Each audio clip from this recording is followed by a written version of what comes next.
Pero benditos. Muchas gracias, mis hermanos, por hoy estar acá, en verdad. Para mí, como les dije en un principio, es una bendición poder compartir con ustedes la palabra del Señor. Y espero que esta semana que está terminando haya sido también de bendición para ustedes, mis hermanos. Y antes de empezar, quisiera que oráramos un momento. Padre celestial, amado y misericordioso Dios, venimos en este momento, Padre, ante tu presencia, delante del trono de la gracia, para postrarnos delante de ti y para suplicar, mi Señor, que tú toques nuestro corazón, toques nuestro entendimiento, toques nuestro espíritu, Padre, y nos permitas poder entender lo que tu palabra hoy tiene que decirnos, mi Señor.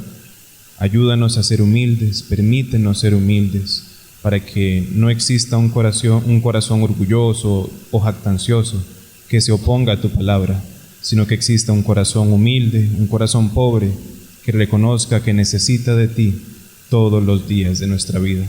En el nombre de tu Hijo Jesús oro, mi Señor. Amén y amén. Muchas gracias, mis hermanos. Pueden tomar asiento. Como les dije, mis hermanos, espero que esta semana que haya pasado haya estado llena de bendiciones.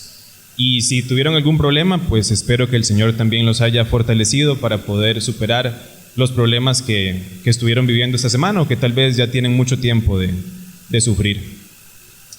Antes de continuar, quisiera que justamente meditáramos sobre estos problemas que tuvimos, si es que tuvieron, y nos preguntemos por qué el problema o los problemas, porque tal vez fueron muchos, nos afectaron tanto, ¿verdad? Pensemos, hagamos un recuento de la semana, qué fue lo que me pasó, en qué fue en lo que tuve alguna dificultad.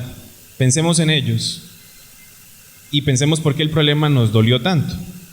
¿Qué es un problema? Bueno, es algo tal vez muy fácil de entender porque todos en una u otra manera hemos tenido problemas, así que tenemos una noción de lo que esta palabra significa.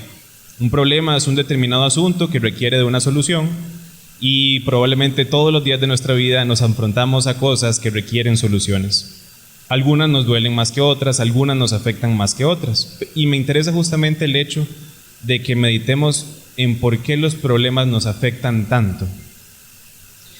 Ese problema que tal vez ustedes pensaron hace unos segundos cuando les pedí que reflexionaran, ¿por qué nos afectó? ¿Por qué les afectó?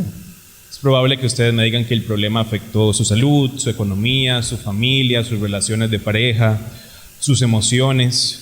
Y eso es cierto, los problemas afectan diferentes facetas de nuestra vida, pero no les pregunto en qué les afectó el problema, sino por qué les duele tanto, por qué el problema nos afecta tanto, por qué nos preocupa tanto.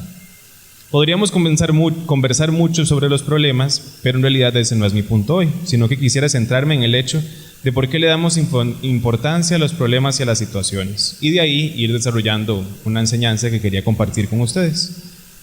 La respuesta podría ser obvia. Le damos mucha importancia a lo que nos hace daño. ¿Por qué? Porque nos hace sentir mal, porque nos hace sufrir, nos causa dolor. Y en muchas ocasiones nosotros magnificamos nuestro dolor más de lo necesario. Exageramos lo que sentimos, lo volvemos más personal de lo necesario. ¿Y por qué? Porque en ocasiones ese problema lo que más afecta es nuestro orgullo.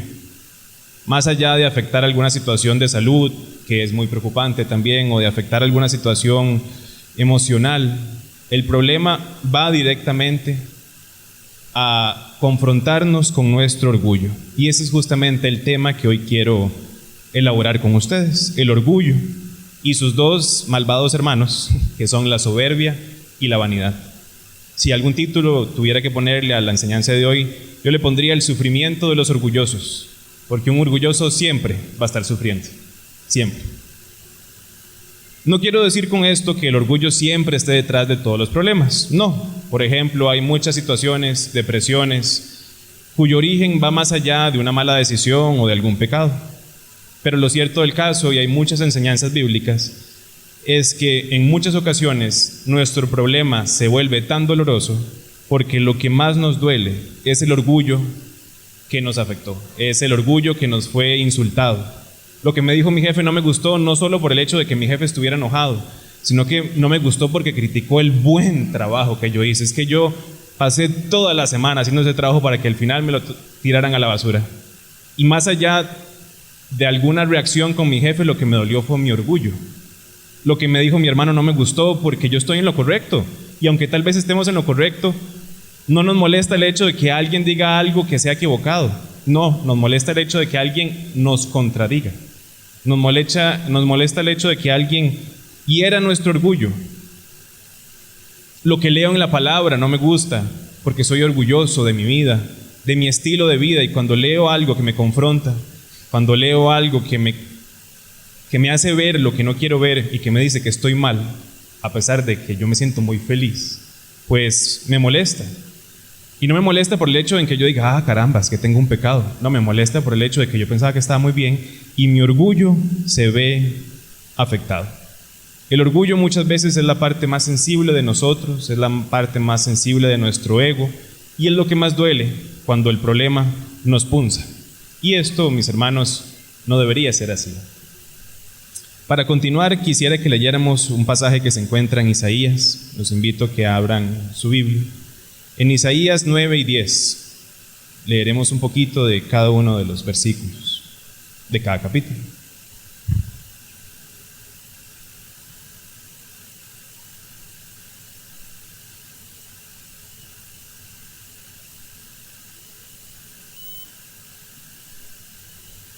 En Isaías 9 y en Isaías 10, el profeta habla sobre cómo el Señor lidia con el orgullo de su pueblo y cómo el Señor lidia con el orgullo de los impíos.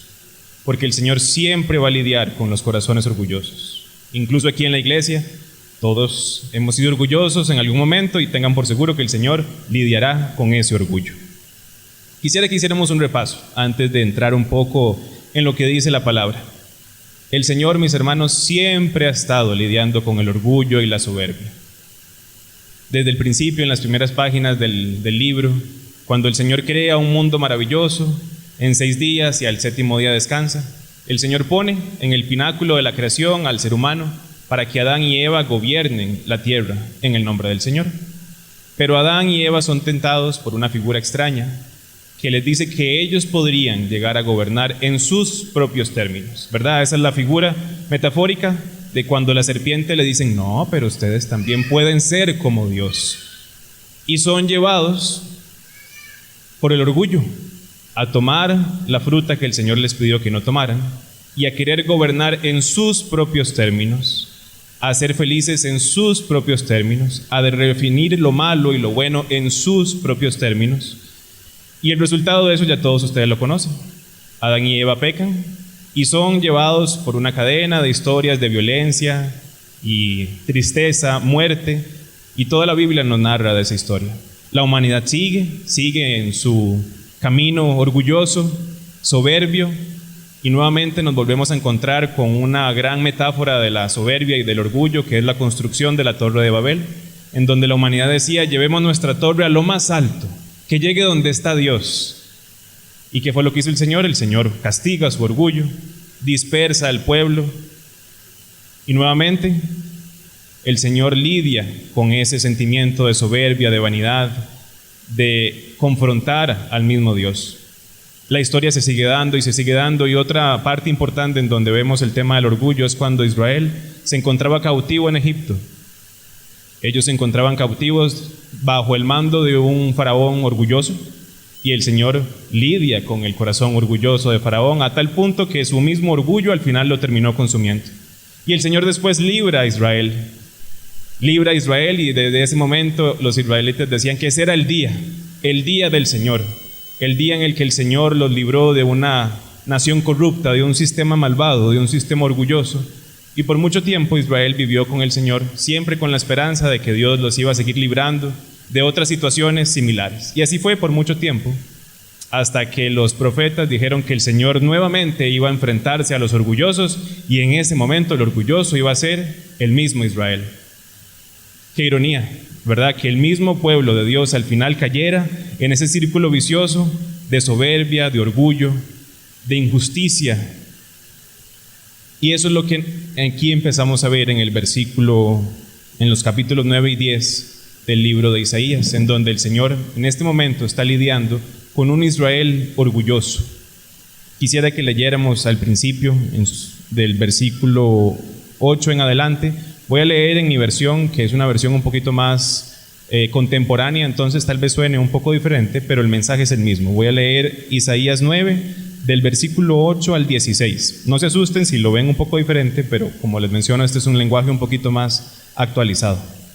Dice aquí: el Señor ha hablado contra el jactancioso Israel, que dice que si bien nuestra tierra yace ahora en ruinas, la reconstruiremos mejor que antes. Han talado los sicómoros, pero los repondremos con cedros, dicen. La respuesta del Señor a su jactancia es traer a sus enemigos contra él, los sirios al este y los filisteos al oeste. Con sus fauces devorarán a Israel, y aún así la ira del Señor contra ustedes no estará satisfecha. Todavía tiene cerrado el puño para aplastarlos, pero a pesar de todo este castigo, no se arrepentirán ni se volverán a él. El Señor Todopoderoso, por lo tanto, el Señor en un solo día destruirá a los jefes de Israel y a los profetas mentirosos. Los caudillos han llevado a su pueblo cuesta abajo hacia las ruinas. Aquí vemos, mis hermanos, cómo el Señor, molesto, triste, enojado contra su propio pueblo, quiere lidiar contra el problema de ellos. Y el problema radica primeramente en su orgullo. ¿Y qué es lo que hace el Señor? El Señor lo que hace es llamar a otros siervos de Él, siervos que no creían en el Señor, los impíos, pero que al fin y al cabo siempre le sirven a Dios, porque todo en este mundo sirve al Señor. Y quisiera que leyéramos en el capítulo 10, del versículo 5 al versículo 16. Dice: Asiria es el látigo de mi ira, su fuerza militar es el arma que Dios emplea contra esta nación impía, que sería Israel, sentenciada y condenada. Ella los esclavizará, los saqueará y pisoteará como tierra bajo sus pies. Pero el rey de Asiria no sabrá que fui yo quien los envió. Piensa solamente que ataca a mi pueblo como parte de su plan de dominio mundial. Dirá que pronto cada uno de sus príncipes será el rey de un país conquistado. Destruiremos a Calno, así como destruimos a Kercamis, dirá, y Hamad caerá entre nosotros como cayó Arfat, y destruiremos a Samaria como destruimos a Damasco. Sí, hemos aniquilado muchos reinos, cuyos ídolos eran mucho más grandes que los de Jerusalén y Samaria. Así, cuando hayamos derrotado a Samaria, a sus ídolos, destruiremos a Jerusalén y a los suyos. Luego que el Señor haya valido del rey de Asiria para realizar sus fines, se enfrentará contra los asirios y los castigará también, porque son hombres orgullosos y altivos. Se vanaglorian diciendo: por nuestra propia fuerza y sabiduría hemos ganado estas guerras. Somos grandes y sabios. Por nuestra propia fuerza derribamos las murallas y destruimos a los pueblos, y nos llevamos sus tesoros. Por nuestra propia grandeza hemos saqueado sus nidos de riquezas y hemos reunido reyes como granjeros recolectan huevos, y nadie puede mover un dedo ni abrir la boca contra nosotros. Pero el Señor dice: ¿pretenderá el hacha tener más poder que el hombre que la maneja? ¿Será la sierra más importante que el cerrajero, que el serrador? ¿Podrá la vara golpear a menos que la mano que la mueva? ¿Podrá el bordón caminar por sí solo? Por esta su perversa jactancia, oh rey de Asiria, el Señor Todopoderoso enviará una plaga entre tu orgullo, entre tus orgullosas tropas, y las herirá. Aquí, mis hermanos, acabamos de leer unos pasajes muy interesantes, en donde lo primero que me llama a mí la atención es que, como les dije al principio, el Señor siempre va a lidiar con el corazón orgulloso. Lidiará con el corazón orgulloso de los impíos, lidiará con el corazón orgulloso de los que no creen en Él, y lidiará también con el corazón orgulloso de todos nosotros, que a pesar de que reconocemos al Señor, todavía, tal vez, guardamos un poco de orgullo y soberbia. Ciertamente, tanto Israel como los asirios habían cometido muchas calamidades, habían cometido muchas perversidades. Al principio del capítulo 10, el Señor reprende a Israel por haber promulgado leyes injustas, por no haber hecho justicia con los pobres, con las viudas, con los huérfanos, y eso el Señor le molestaba. Y también el reino de Asiria no era un reino de angelitos. Ellos conquistaban pueblos, derribaban murallas, Probablemente hasta asesinaban a personas, niños inocentes, en el transcurso de su dominio mundial. En fin, la lista de acciones perversas tanto de Israel como de los asirios es muy grande. Pero el juicio del Señor no comienza diciendo que malo que sos porque mataste o porque robaste o porque promulgaste una ley malvada, sino que el juicio del Señor comienza primero en la pequeña semillita que había en el corazón de todas estas personas, y es el orgullo. Dice en Isaías 10:12, porque son hombres orgullosos y altivos. No son aquí no dice porque son hombres guerreros y pleiteros. No, dice porque son hombres orgullosos y altivos. Cuando empezó su juicio contra Israel, dijo que hablaba contra el jactancioso Israel, contra el orgulloso Israel. El Señor comienza siempre mirando a la raíz de todos los males en nuestro corazón, y muchas veces la raíz de todos esos males viene por el orgullo que nosotros tenemos hacia nosotros mismos. Es ese orgullo lo que permite florecer una serie de cadenas adicionales, de bola de nieve que se va generando, y todo comienza con ese corazón orgulloso. Eva fueron expulsados del Edén no por haber asesinado a alguien, fue por ser orgullosos. Y su orgullo, con el paso del tiempo, generó una sociedad corrupta y pecaminosa. No por eso es en vano que en Proverbios 6 el orgullo encabece la lista de pecados que el Señor aborrece. Proverbios 6 del 16 al 19 dice: 6 cosas aborrece Jehová, y aún 7 abomina su alma. Los ojos altivos es el primero, la lengua mentirosa, las manos derramadoras de sangre inocente, el corazón que maquina pensamientos inicuos, los pies presurosos para correr hacia el mal, el testigo falso que habla mentiras y el que siembra discordia entre los hermanos. Noten el primero de los pecados que el Señor dice aborrecer. En una versión más actualizada dice: el Señor está harto. Y cómo no, si desde el principio Satanás se rebeló contra Dios por orgullo. El proverbio. Otras versiones lo traducen como el altanero, los ojos altaneros, los ojos soberbios o la mirada orgullosa. Y la palabra de Dios está muy cuidadosamente escrita, así que no creo que el hecho de que este pecado sea el primero sea una simple casualidad. Acá la palabra nos muestra cómo el orgullo puede llegar a desencadenar una serie de acciones igual de malas o peores, pero que comienzan y que tienen su origen en un corazón orgulloso. Dios odia el orgullo, y odia el orgullo porque es la manifestación más profunda de nuestro desprecio o de nuestra rebelión contra Dios. Un escritor que ha escrito libros muy lindos, muy interesantes sobre el cristianismo, se llama C.S. Lewis, tiene una frase que me llamó mucho la atención. Dice: de acuerdo con los maestros cristianos, el principal defecto y el mayor mal es el orgullo. La fornicación, la ira, la avaricia, las borracheras y todo eso son meras picaduras de pulga en comparación con el orgullo. Fue por el orgullo que el diablo se convirtió en diablo. El orgullo conduce a todos los demás defectos. Es el completo estado de la mente en contra de Dios. Vemos aquí entonces, mis hermanos, que el orgullo es un estado mental, un estado de nuestro corazón que nos motiva, que motiva a la humanidad a no vivir de acuerdo a lo que Dios quiere para ellos, ¿verdad? Así como el hijo rebelde, orgulloso de sí mismo, se opone a lo que mi papá o mi mamá me dice, o mi compañero orgulloso o mi hermano orgulloso se opone a lo que yo tal vez le diga o lo que me digan a mí. No me opongo por ignorancia en muchas ocasiones, me opongo porque yo quiero tener la razón. La humanidad se opone a Dios porque la humanidad quiere tener la razón. Y el no reconocer lo que Dios quiere para nosotros es muy grave. Así que los humanos quieren dejar de depender de Dios como era su voluntad, sino que se ven a sí mismos y buscan en sí mismos y para sí mismos la solución a todos los problemas. Y eso fue exactamente el error que cometieron Adán y Eva cuando decidieron desobedecer a Dios. El querer tomar para sí mismos la verdad y la vida. Y al final ellos no pudieron con tanto.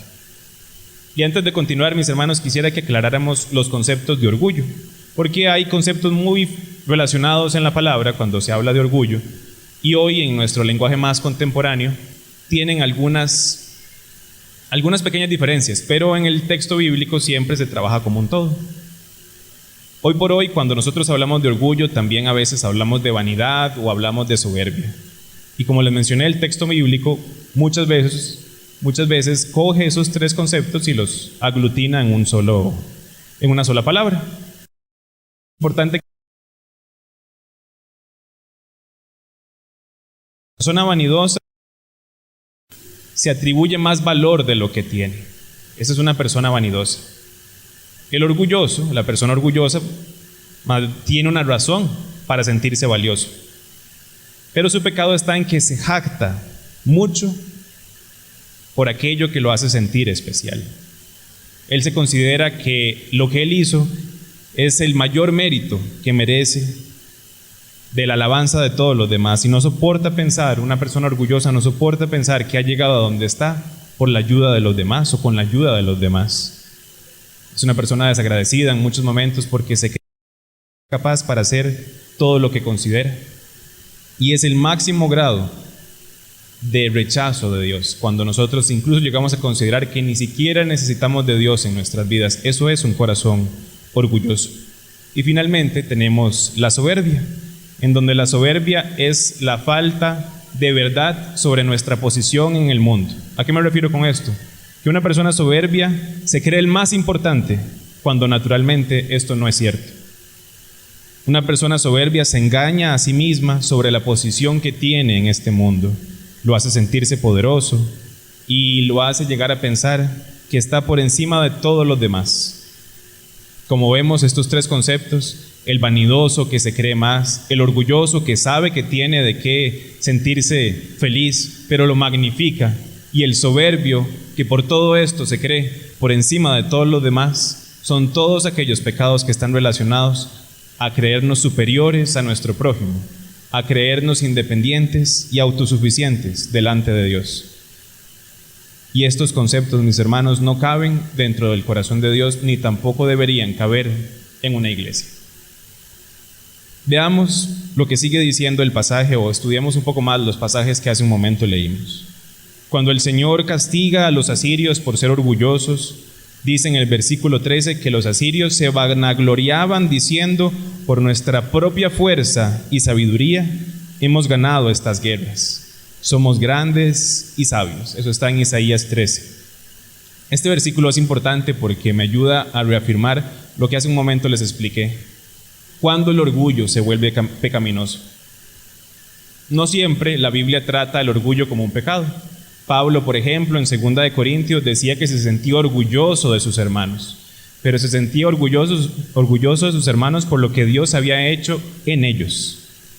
Cuando nosotros nos enorgullecemos de lo que Dios hace en nosotros, cuando yo me siento completo por lo que Dios hace en mí, cuando yo me siento feliz por lo que Dios hace en la vida de mis hermanos y me siento orgulloso de Dios, me siento orgulloso de lo que Dios hace por mí y para ustedes, eso no es pecado. Pero cuando yo me siento orgulloso de lo que yo hago, cuando yo me siento jactancioso de lo que yo puedo lograr y solo yo y nadie más, cuando ese orgullo es influenciado por la vanidad, ahí sí ya nos estamos alejando mucho de lo que Dios quiere de sus hijos. Esto lo vimos en el inicio. Adán y Eva pecaron al creer que ellos podían llegar a ser como Dios. Ellos no se sentían orgullosos de lo que Dios hizo. Ay, es que Dios hizo tantas cosas maravillosas. Tal vez en algún momento lo pensaron, pero no, ellos dijeron: bueno, esto también puede ser para mí. Yo también puedo llegar a ser como Dios. Satanás incluso, de una manera egoísta, quiso llegar a ser como Dios y llegar a ser el gobernante de todo el universo, y por ello cayó del cielo. Por todo esto, mis hermanos, que les acabo de explicar, jamás deberíamos llegar a permitir que el orgullo exista en nuestro corazón, ni mucho menos en la iglesia. En la iglesia no debería existir el orgullo personal por lo que nosotros hacemos. Deberíamos sentirnos orgullosos, sí, por lo que Dios hace por nosotros. Sentirnos orgullosos de lo que Dios hace en la vida de mis hermanos, sentirnos orgullosos de los talentos que Dios le da a mis hermanos, pero no sentirnos orgullosos de lo que yo hago por Dios, ni de lo que yo hago por mis hermanos, porque ahí nos estamos alejando totalmente de lo que Dios quiere por nosotros, de lo que Dios quiere de sus hijos. Noten, por ejemplo, lo que dice el profeta Isaías en el versículo 15, pero el Señor dice, ¿pretenderá el hacha tener más poder que el hombre que la maneja? ¿Será la sierra más importante que el serrador? ¿Podrá la vara golpear a menos que la mano la mueva? ¿Podrá el bordón caminar por sí solo? ¿De qué nos jactanciamos nosotros, mis hermanos, si Dios es quien siempre nos mueve? ¿Cómo puedo decir yo, es que yo fui tan carga? Si la Biblia nos enseña que es Dios quien hizo que nos moviéramos. Incluso cuando aquí se habla de que los asirios atacaron al reino de Israel, ¿qué dice la palabra? Dice en el versículo 7, pero el rey de Asiria, versículo 17, pero el rey de Asiria no sabrá que fui yo quien lo envió. Pensará solamente que ataca a mi pueblo como parte de su plan de dominio mundial. Qué increíble, ¿verdad, mis hermanos? Lo que es la soberanía de Dios. Tal vez en muchas ocasiones nosotros decimos, ¿qué guerra más terrible? ¿Dónde está Dios detrás de esa guerra? Bueno, y probablemente tal vez Dios sí estuvo detrás de esa guerra, pero no visto de una manera malvada, sino visto como una manera de Dios para traer justicia. Aquí la palabra es muy clara cuando dice que Dios usó al reino de Asiria para llevar justicia a Jerusalén. Tal vez nuestro orgullo no nos llega a llegar a pensar que nuestro Dios es tan grande, que hasta está incluido en los más pequeños detalles de la historia de la humanidad, pero sí, Dios está detrás de todo, y Dios está detrás de todo. Si ustedes en su trabajo hicieron un muy buen trabajo, Dios estuvo detrás de ese trabajo. Si ustedes en la iglesia cantaron muy lindo, Dios estuvo detrás de ese canto bonito. Si ustedes llegaron a formar una gran empresa, llegaron a construir un maravilloso hogar, Dios estuvo detrás de esa gran empresa, de ese maravilloso hogar, porque dice la palabra que Dios pone el querer como el hacer de su buena voluntad. No es que yo quise hacer lo bueno, no es que yo quise llegar a ser tan maravilloso, porque no, nosotros no podemos, no tenemos esa capacidad. Es Dios quien pone el querer como el hacer. Y eso para mí es tajante. Yo no puedo llegar a decir, es que qué carga que fui, porque ya me desvié de lo que Dios quería de mí. El error del hombre orgulloso y de la mujer orgullosa está en creerse mayor a los demás. Dios. Ahora hace un momento leímos cómo Dios era tan grande que incluso utilizó a los impíos para llevar justicia a su pueblo que se había descarriado. Lo acabamos de leer hace un momento. Y a veces nosotros, mis hermanos, en nuestro orgullo, lo que Dios hace en la vida de todos nosotros. Acabamos de ver un ejemplo en cómo Dios estuvo involucrado en su soberanía en algo muy grande. No dejemos que nuestro orgullo nos lleve a pensar que Dios no está incluso en las cosas más pequeñas de nuestra vida, ya sea o porque nos sentimos muy grandes o porque nos sentimos insignificantes, que también eso puede llegar a ser un pecado, el sentirse subvalorado delante de Dios. No porque merezcamos algo, sino porque si ya Dios nos dio valor, estemos orgullosos del valor que Dios nos dio, no por nosotros, sino porque Dios nos lo dio. Entonces cuidémoslo. Por eso la palabra dice que hay que cuidar lo que Dios nos da, con temor, porque Dios nos lo dio. Pero a veces nuestra soberbia nos lleva a pensar que Dios no está en nuestra vida, que esa decisión que yo tengo que tomar, que el trabajo que tal vez está una opción de trabajo, bueno, es una decisión mía. ¿Y dónde está Dios? ¿Oraron para preguntarle al Señor si ese trabajo era el adecuado o esa decisión fue solamente de ustedes? No, Dios también es parte de las decisiones de nuestra vida. Dios interviene en nuestro trabajo, en nuestro hogar, en las tareas más cotidianas. Nuestro orgullo nos lleva a pensar que es totalmente lo contrario. Y no, si el Señor quiere una iglesia en donde todos sus miembros muestren el amor de Dios, nosotros no podemos mostrar el amor de Dios. Por eso la palabra dice que Él pone el querer como el hacer. Porque si nosotros no podemos, ¿quién lo tiene que poner? Dios. Por eso Él siempre está presente en todo. No nos dejemos influenciar por nuestro orgullo en llegar a creer que no necesitamos de Dios en las cosas más pequeñas, porque es tal vez en las cosas más pequeñas cuando más lo necesitamos, porque es lo más cotidiano. Entonces la gracia, no la gracia de la gracia de Dios, sino el sentido, ¿verdad? Lo bonito es vivir de Dios y con Dios en todo momento, y no solo cuando tenemos dificultades, porque eso no es una verdadera relación cristiana.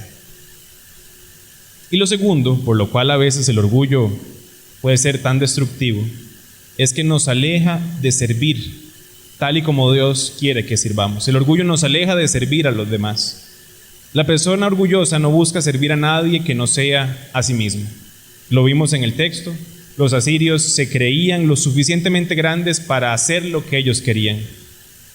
Los israelitas se creían lo suficientemente orgullosos, eran jactanciosos y en ningún momento bajaron la cabeza para pedirle a Dios perdón por todas las cosas que hicieron. ¿Qué fue lo que dijeron? No importa, si estamos en las ruinas nos volvemos a levantar y hacemos algo todavía más grande.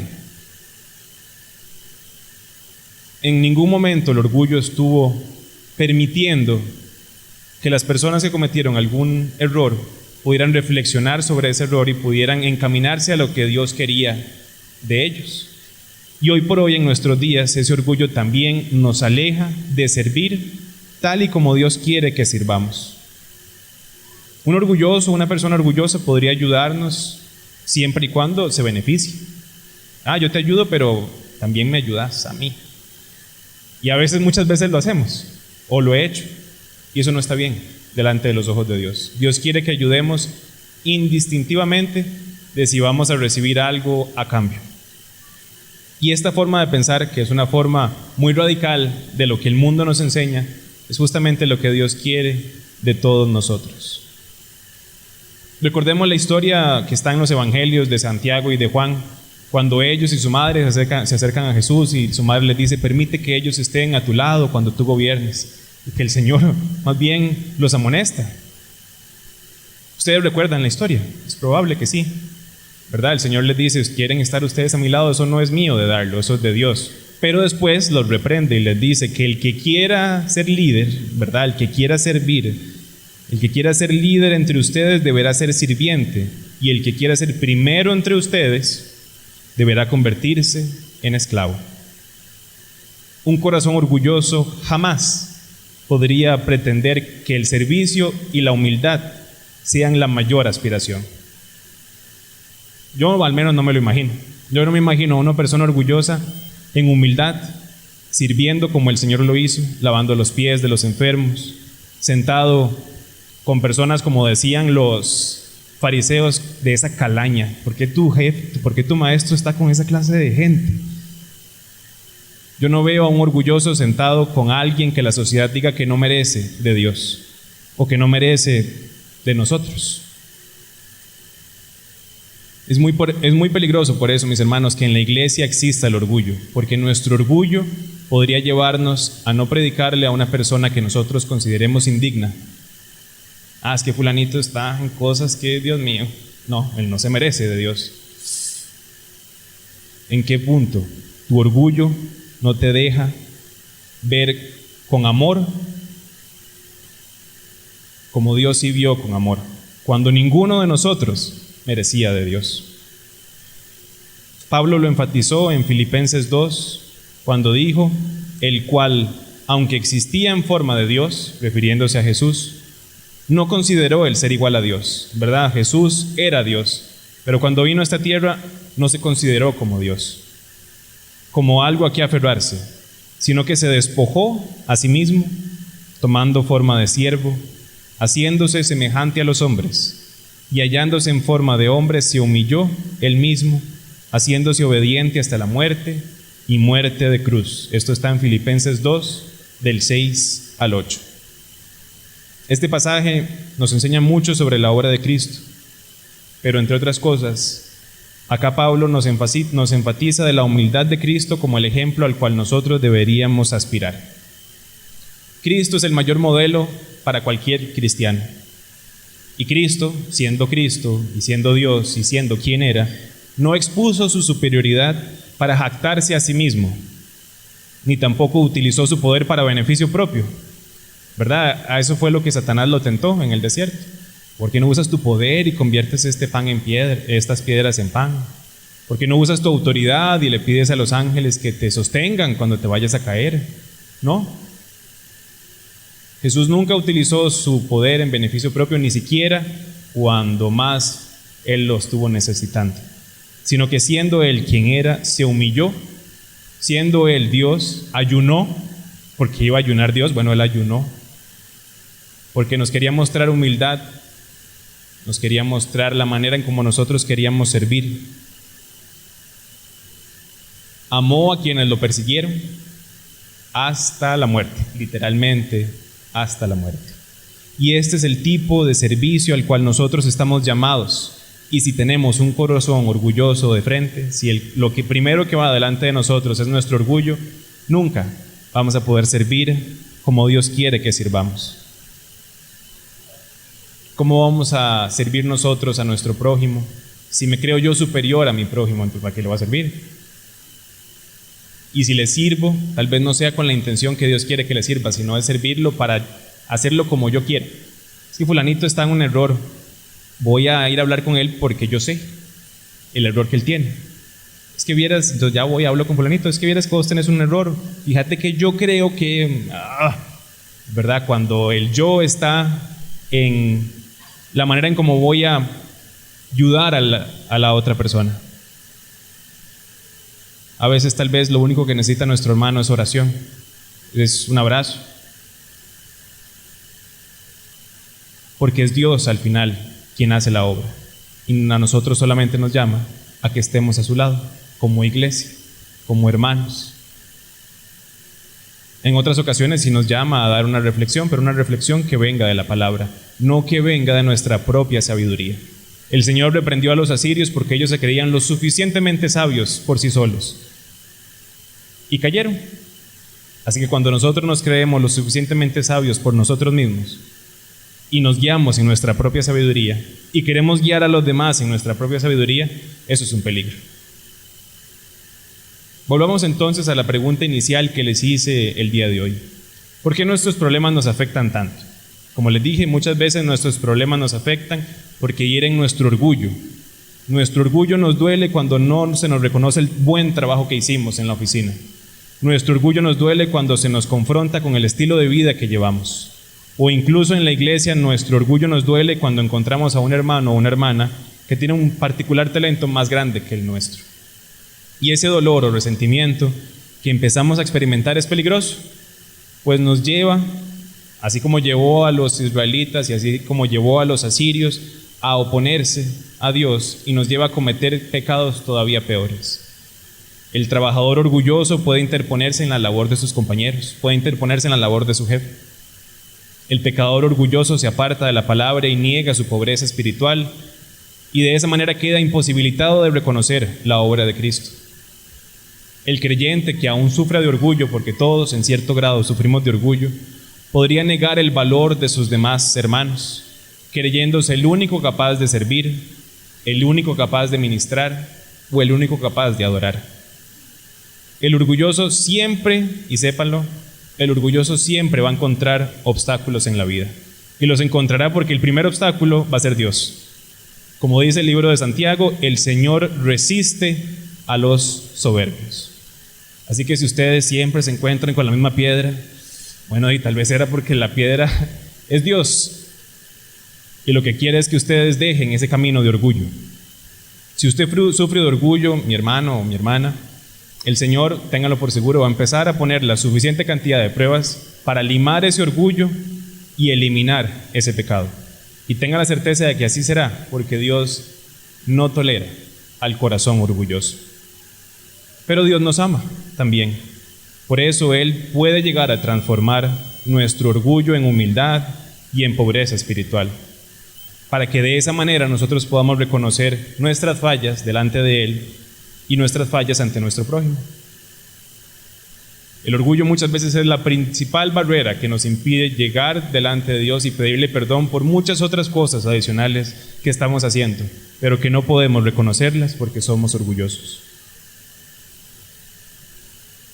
El orgullo, mis hermanos, también está en muchas facetas de nuestra vida, incluso en nuestra vida de servicio como cristianos. Y les pongo un ejemplo, que es un ejemplo personal que viví hace poco. En estos últimos meses, en el trabajo, comencé una tarea que fue muy ruda y fue muy agotadora. Y en un determinado momento, que estaba totalmente abrumado, yo le pedía a Dios, oraba al Señor y le decía: Señor, ayúdame a poder hacer este trabajo. Señor, permíteme poder hacer este trabajo. Y mis oraciones iban encaminados en esa línea, cuando me di cuenta que estaba orando totalmente mal. Yo no debía pedirle al Señor que me ayudara a hacer mi trabajo.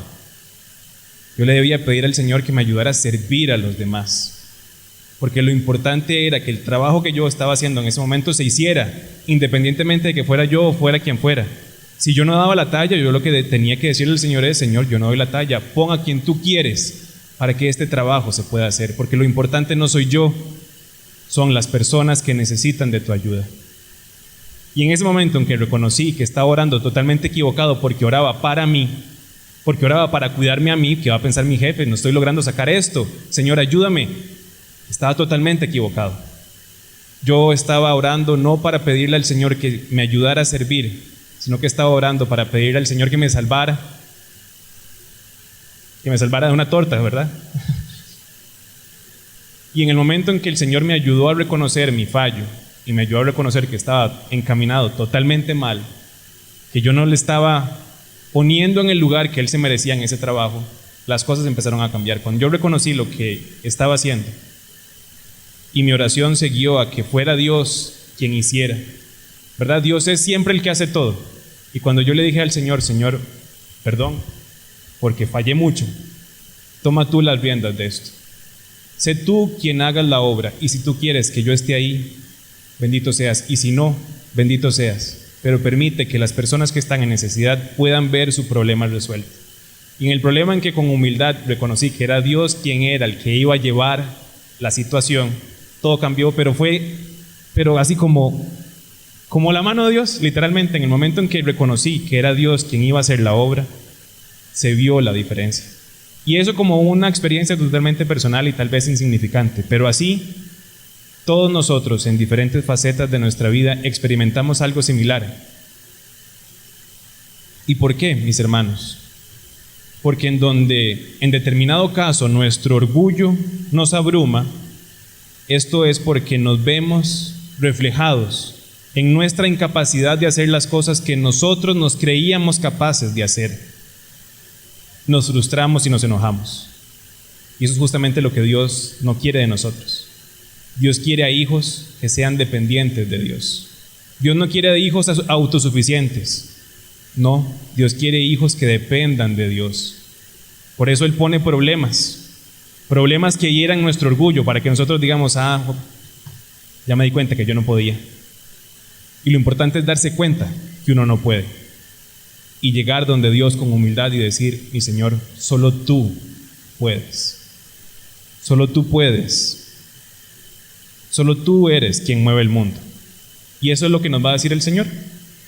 Este problema no es más que la manera de Dios de decirnos: tú no eres quien mueve el mundo, sino que yo soy. El gran nombre de Dios, yo soy. Y tiene mucho sentido. Él es el que hace, Él es quien es. Yo soy, nos dice Dios, yo soy el que cura a los enfermos. Eso le dice Dios a los médicos. Yo soy el que cura a los enfermos. Yo soy el que trae justicia. Eso dice Dios a los jueces.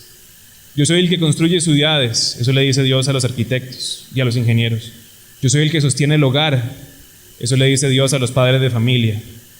Yo soy el Salvador. Eso le dice Dios a las iglesias. No son las iglesias las que salvan, es Cristo. Yo soy el que sostiene mi iglesia. Y la única manera de darnos cuenta de esto es con todo ese montón de problemas que Dios nos pone en nuestro camino, para que nosotros con humildad digamos: sí, solo tú eres quien sostiene este mundo. Y antes de terminar, mis hermanos, esta enseñanza, quisiera centrarme especialmente en el orgullo que puede existir en una congregación. Como les dije, mis hermanos, en la iglesia no puede existir o no debería existir el orgulloso. Si en el transcurso del paso de su vida, de la vida de todos ustedes, de la vida mía, si en el transcurso de nuestro paso en nuestra vida como creyente nos hemos encontrado con algún problema y ese problema ahorita vuelve a su mente, por favor medite en ese problema y no lo haga solo. Oren a Dios, guiados por el Espíritu Santo, para que con humildad vuelvan a repasar esa escena, ese pleito que tuvieron tal vez con algún hermano, o esa discusión, y háganse la pregunta con humildad y con corazón y en compañía de Dios. Háganse la pregunta: ¿fue mi orgullo? ¿Fue mi vanidad? ¿Fue mi soberbia la que causó aquel problema? ¿Fue mi soberbia lo que me hizo juzgar a mi hermano tan duro? ¿Fue mi orgullo lo que llevó a pelearme con fulanito o fulanita? ¿Es mi vanidad lo que me impide reconocer mis errores? Si encuentra respuestas a estas preguntas y se da cuenta que efectivamente fue orgulloso, o fue soberbio, o fue vanidoso, no se aflija. ¡Qué dicha! Ya el Señor sabía que éramos orgullosos, vanidosos o jactanciosos. Y aún así, con la humildad de Cristo nos perdonó y nos limpió. Así que no se preocupe si usted se da cuenta que usted fue orgulloso. Ya Dios lo sabía. Y Dios estaba esperando este momento en el que usted se dio cuenta para que vaya donde su hermano y le pida perdón. Para que vaya donde Dios, para que se acerque al trono de gracia, que nos podemos acercar confiadamente y pedirle perdón. Ahora que nosotros reconocimos que tal vez en muchos momentos de nuestra vida fuimos jactanciosos, acudamos a Dios porque Él puede restaurar el error y transformar nuestra soberbia en humildad, en modestia y en un corazón con deseo de servir con amor. Oremos, mis hermanos, para terminar el día de hoy. Señor, venimos a tu presencia y nos postramos ante ti para pedir perdón por nuestros pecados, especialmente por el pecado que tú has demostrado más, que es el orgullo. Perdónanos, Señor, nuestro corazón orgulloso. Dios mío, te suplico que toques nuestro corazón y que nos permitas tener la capacidad de reconocer nuestra soberbia, de reconocer nuestra vanidad o de reconocer que tenemos un corazón altivo. Permítenos aprender de Cristo, nuestro Señor, que con humildad y con servicio conquistó al mundo y nos salvó de la muerte. Llénanos de ese amor que solo tú puedes dar, que nos lleve a servir en tu nombre y que nos lleve a servir a nuestro prójimo, que nos lleve a amar a nuestro prójimo y que nos lleve a perdonar a nuestro prójimo. Enséñanos a sujetarnos a nuestras autoridades, enséñanos a bajar la cabeza y a mostrar el deseo de buscar la paz que tú quieres que siempre exista en tu iglesia. Y ayúdanos, mi Señor, a recordar que si hay algo de lo que debemos estar orgullosos, es de Cristo Jesús, Señor nuestro, y no de nuestro propio valor. En el nombre de tu Hijo Jesús oramos, porque tuyo es el reino, el poder y la gloria, por los siglos de los siglos. Amén.